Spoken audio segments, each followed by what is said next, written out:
एक और बड़ी खबर है, बीजेपी कार्यालय का घेराव करेगी कांग्रेस पार्टी और पुलिस ने बीजेपी कार्यालय की सुरक्षा बढ़ा दी है। ईडी कार्रवाई के खिलाफ कांग्रेस का प्रदर्शन होगा। दोपहर 2 बजे कांग्रेस कार्यालय पर इकट्ठा होंगे पार्टी के नेता। पैदल कूच करते हुए बीजेपी कार्यालय की तरफ बढ़ेंगे।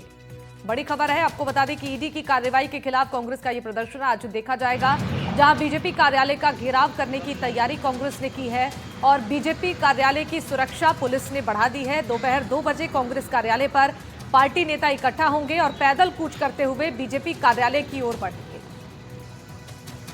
दरअसल ईडी की कार्रवाई के खिलाफ कांग्रेस का यह प्रदर्शन देखा जा रहा है। कांग्रेस पार्टी ने आरोप लगाया है कि ईडी सोनिया गांधी और राहुल गांधी को बेवजह परेशान कर रही है और इस पूछ को देखते हुए पुलिस ने बीजेपी कार्यालय की सुरक्षा बढ़ा दी है। जगह जगह पर पुलिस बलों को तैनात किया गया है और लगातार यहां पर सुरक्षा को लेकर पुख्ता इंतजाम किए गए हैं। शशि मोहन हमारे सहयोगी इस खबर पर ज्यादा जानकारी के साथ जुड़ चुके हैं। शशि, बताइए, कांग्रेस की ओर से जो कूच किया जाना है आज, इसको लेकर क्या रणनीति कांग्रेस पार्टी ने बनाई है और साथ ही ये भी बताइए कि प्रशासनिक अमला यहां पर कैसी तैयारी किया हुआ है। जी देखिए, 2 बजे का कॉल किया है कांग्रेस ने अपने नेताओं कार्यकर्ताओं को बुलाने के लिए। 2 बजे पीसीसी ऑफिस पर जुटेंगे और वहां से पैदल मार्च करते हुए आएंगे। लेकिन वो तस्वीर भी हम आपको थोड़ी देर में दिखाएंगे क्योंकि अभी 2 बजने में समय है। लेकिन उससे पहले बीजेपी कार्यालय पर पुलिस के इंतजाम देखिए। यहाँ आप देख रहे हैं, यहाँ पुलिस के जवान और अधिकारी बैठे हैं। इधर आपको पुलिस के लोग दिख रहे हैं और इधर एसटीएफ की एक गाड़ी आपको दिखाई देगी और एसटीएफ के कुछ जवान भी कैमरा पर्सन निर्मल आपको दिखा पाएंगे। एसटीएफ के जवान अलग अलग जगह दूर से भी नजर रखे हुए हैं और जैसे समय आएगा तो वो इस बीजेपी कार्यालय के मुख्य दरवाजे के पास में भी आ जाएंगे। लेकिन जो हमारी बात हुई पुलिस के अधिकारियों से, उनकी कोशिश है कि कांग्रेस के कार्यकर्ताओं को पहले ही रोक लिया जाएगा। जो कमिश्नरेट का चौराहा है उससे भी पहले संभवतः जालूपुरा के चौराहे पर रोकने की कोशिश होगी, जिससे कि रोडवेज का जो वनस्थली मार्ग से ट्रैफिक निकलता है वो भी बाधित नहीं हो, जो गवर्नमेंट हॉस्टल चौराहे के ऊपर ट्रैफिक चलता है वो भी बाधित नहीं हो। हमारे साथ में राजेंद्र सिंह जी हैं, बीजेपी के नेता, उनसे बातचीत करते हैं। कैमरा पर्सन निर्मल आपको एक बार और बैरिकेड की तस्वीर दिखाएंगे। इस बीच ये देखिए, और पुलिस की गाड़ियों में बैरिकेड लाए जा रहे हैं, जिससे अगर कुछ कार्यकर्ता दूसरे रास्तों से यहाँ तक पहुंच जाएं तो उनको भी रोका जा सके। राजेंद्र जी, कांग्रेस ने घेराव का ऐलान किया है नेशनल हेराल्ड मामले में। जो ईडी ने चार्जशीट पेश की, कोर्ट ने उसका कॉग्निजेंस नहीं लिया और कांग्रेस ये आरोप लगा रही है कि बीजेपी संवैधानिक संस्थाओं का दुरुपयोग कर रही है और ये सत्ताधारी पार्टी अपना प्रभाव का इस्तेमाल करके ये सब काम कर रही है। ऐसा है, कांग्रेस की संवैधानिक संस्थाओं के ऊपर आरोप लगाने की एक आदत सी को हो गई है। वो कोई भी अगर समस्या आती है तो सीधे सीधे संवैधानिक संस्थाओं को, देश की सेना को, देश की पुलिस को, रक्षा संस्थानों को, इनको किसी को भी नहीं छोड़ती है। वो सब के ऊपर सीधे आरोप लगाती है। जबकि आप ये देखिए कि इस प्रकरण के अंदर है वो ईडी एक संवैधानिक संस्था है।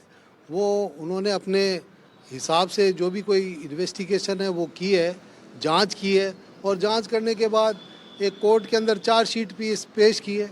अब एक न्यायिक प्रक्रिया है, इसमें किसी भी प्रकार की कोई कमजोरी किसी संस्था की तरफ से रह सकती है तो वो उसकी अपील करने को उन्होंने कहा, ईडी ने कहा हम अपील करेंगे प्रकरण की।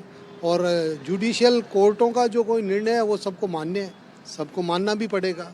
अब उसमें ईडी का भी अधिकार है कि वो उसकी अपील करे, तो अपील करेगी उसमें। नहीं, लेकिन क्या आपको क्या लगता है कि क्या वाकई आपकी पार्टी, केंद्र में बैठे लोग कोई इन्फ्लुएंस कर रहे हैं या इस मामले में कोई टेक्निकल चूक रही? आखिर क्या रहा, कोर्ट ने कॉग्निजेंस क्यों नहीं? ऐसा देखो, राजनीतिक दल हैं वो एक दूसरे पर आरोप लगाएंगे, ये एक स्वाभाविक प्रक्रिया है। अब कोई भी राजनीतिक दल है वो जो सत्ता में बैठा हो वो कभी भी संवैधानिक संस्थाओं के ऊपर किस प्रकार से इस प्रकार का दबाव क्यों बनाएगा? ये तो स्वतंत्र निकाय हैं, सारे के सारे स्वतंत्र संस्थाएं हैं। वो अपने हिसाब से इन्वेस्टिगेशन करती है, अपने हिसाब से जांच करती है। तो ये आरोप निराधार है, बेबुनियाद है और कांग्रेस की बौखलाहट है। और इस समय पहले भी एक बार घेराव हुआ है, भाजयुमो के कार्यकर्ता कांग्रेस ऑफिस का घेराव करने गए, यूथ कांग्रेस के कार्यकर्ताओं ने बीजेपी का घेराव किया। तो ये क्या नया चलन हो गया प्रदेश? नहीं, ये दरअसल में ये इस तरह की परंपराएं उचित नहीं है। राजनीतिक दलों को ये सोचना चाहिए कि जो भी संस्थाओं के निर्णय आते हैं उनको लेकर अगर हम राजनीतिक संस्थाओं पे, राजनीतिक कार्यालयों पर, राजनीतिक लोगों के घरों पर जाकर अगर इस तरह की कोई प्रदर्शन की या विरोध की कार्रवाई करते हैं वो उचित नहीं है, वो एक सही प्लेटफार्म नहीं है। आप अपना विरोध, उनको अधिकार है अपना विरोध करने का, पर उसको एक मर्यादित तरीके से उसको विरोध को करना चाहिए। ये क्या पुलिस की सिक्योरिटी बढ़ाई है? क्या पार्टी कार्यालय ने सुरक्षा मांगी है या पुलिस ने सेल्फ कॉग्निजेंस लिया? नहीं, ये सब अब पुलिस का अपना विवेक से अपना उन्होंने सुरक्षा व्यवस्था की है। उनको कोई सूचना मिली होगी, उस सूचना के आधार पे उन्होंने कार्रवाई की होगी। तो ये है राजेंद्र सिंह शेखावत जो बीजेपी के बुद्धिजीवी प्रकोष्ठ का कामकाज देखते हैं, लेकिन जी कांग्रेस अपनी तरफ से अपना गुस्सा जाहिर करने के लिए, अपना आक्रोश जताने के लिए आज बीजेपी कार्यालय पर प्रदर्शन करने जा रही है। तकरीबन 3 घंटे बाद ये प्रदर्शन के लिए कांग्रेस के कार्यकर्ता पीसीसी ऑफिस पर जुटने लगेंगे, वहां से पैदल मार्च करेंगे। लेकिन जो पुलिस की तैयारी है वो ये है कि जालूपुरा चौराहे पर कांग्रेस के कार्यकर्ताओं को रोक लिया जाए, जिससे ट्रैफिक भी डिस्टर्ब नहीं हो और बीजेपी के ऑफिस तक वो ना पहुंच सके। ठीक है शशि, आप नजर बनाकर रखिएगा, आपसे आगे भी अपडेट लेंगे। बहरहाल बहुत शुक्रिया जानकारी देने के लिए।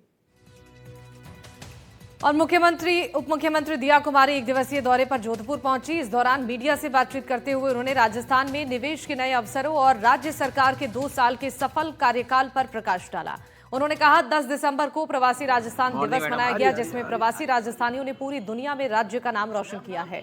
अब समय आ गया है कि वो अपनी मातृभूमि राजस्थान लौटे, यहाँ निवेश करें। प्रवासी राजस्थानियों के निवेश से प्रदेश में रोजगार के नए अवसर सृजित होंगे और राजस्थान में निवेश के लिए अनुकूल वातावरण है। यहाँ अपार संभावनाएं मौजूद हैं। सरकार द्वारा पिछले 2 सालों में कई नई नीतियां लागू हुई हैं, जिसके विकास को गति मिल पाई है। दिया कुमारी ने कहा कि मुख्यमंत्री को 2 साल पूरे होने पर बधाई देती हूं। प्रधानमंत्री के मार्गदर्शन और मुख्यमंत्री के परिश्रम से राजस्थान तेजी से आगे बढ़ रहा है और विकसित भारत 2047 में विकसित राजस्थान की अहम भूमिका है। 10 दिसंबर को प्रवासी राजस्थान दिवस मनाया गया और बहुत जिस तरह से हमारे प्रवासी राजस्थानियों ने राजस्थान का नाम रोशन पूरे विश्व भर में किया है, अब समय आ गया है कि वो फिर से अपनी मातृभूमि वापस आए और यहाँ इन्वेस्ट भी करें। यहाँ पर रोजगार के अवसर भी वो लोग उनके द्वारा यहाँ पर मुझे लगता है बन सकते हैं। ऐसा माहौल है राजस्थान में, वातावरण ऐसा है कि बहुत कुछ हो सकता है राजस्थान में। बहुत संभावनाएं खुली हैं, बहुत सारी नई पॉलिसीज हैं जो गवर्नमेंट ने इन 2 सालों में निकाली हैं। 2 साल पूरे हुए हैं सरकार के। मैं माननीय मुख्यमंत्री जी को बहुत बहुत बधाई देती हूँ। और जालौर से बड़ी खबर है, मुख्यमंत्री भजन लाल शर्मा आहोर दौरे पर हैं। ग्रामीण एवं शहरी समस्या समाधान शिविर में हिस्सा लेंगे। मुख्यमंत्री भजन लाल शर्मा जनसभा को संबोधित भी करेंगे। राजकीय उच्च माध्यमिक विद्यालय में इस शिविर का आयोजन किया गया है, जहां पर सीएम पहुंचेंगे और यहां पर लोगों की समस्याओं को भी सुनेंगे। सीएम भजन लाल शर्मा जनसभा को संबोधित भी करेंगे। ग्रामीण एवं शहरी समस्या समाधान शिविर में हिस्सा लेंगे।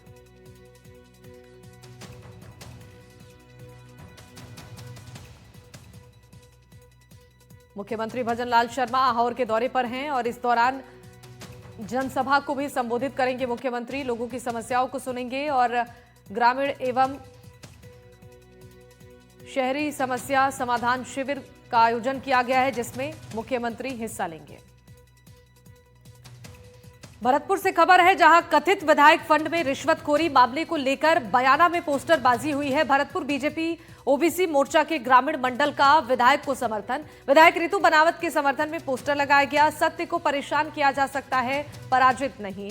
इस पोस्टर में लिखा गया है रितु बनावत निर्दोष और ईमानदार हैं। पोस्टर वायरल होने के बाद पार्टी का एक्शन, ग्रामीण मंडल अध्यक्ष पर कार्रवाई की गई है और ग्रामीण मंडल अध्यक्ष को पार्टी से निकाल दिया गया है। ग्रामीण मंडल अध्यक्ष को 6 साल के लिए पार्टी से निकाल दिया गया है और बीजेपी ओबीसी मोर्चा के जिला अध्यक्ष रमन धाकड़ ने आदेश जारी किए हैं।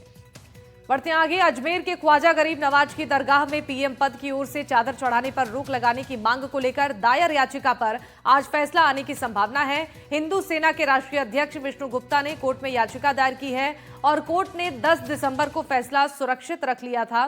खास बात यह है कि आज ही दरगाह में उर्स का झंडा चढ़ाया जाना है, जिससे उर्स की औपचारिक शुरुआत होगी। याचिकाकर्ता का तर्क है कि जब मामला कोर्ट में लंबित है, तब संवैधानिक पदों से जुड़ी धार्मिक गतिविधियों पर रोक लगानी चाहिए। याचिकाकर्ता ने दरगाह के नीचे संकट मोचन महादेव मंदिर का दावा करते हुए एएसआई सर्वे की मांग की है। इस मामले को लेकर परिवादी विष्णु गुप्ता से हमारे सहयोगी ने बातचीत की है, आपको सुनवाते हैं।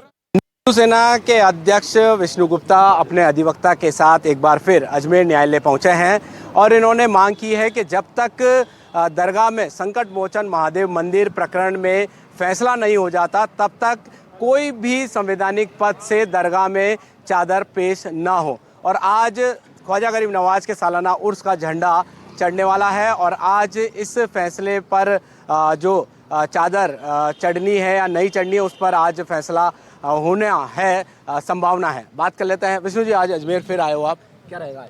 ऐसा है, लास्ट टाइम सुनवाई हुई थी, जो प्रतिवादी पक्ष है उनकी ओर से कोई अदालत में मौजूद नहीं था।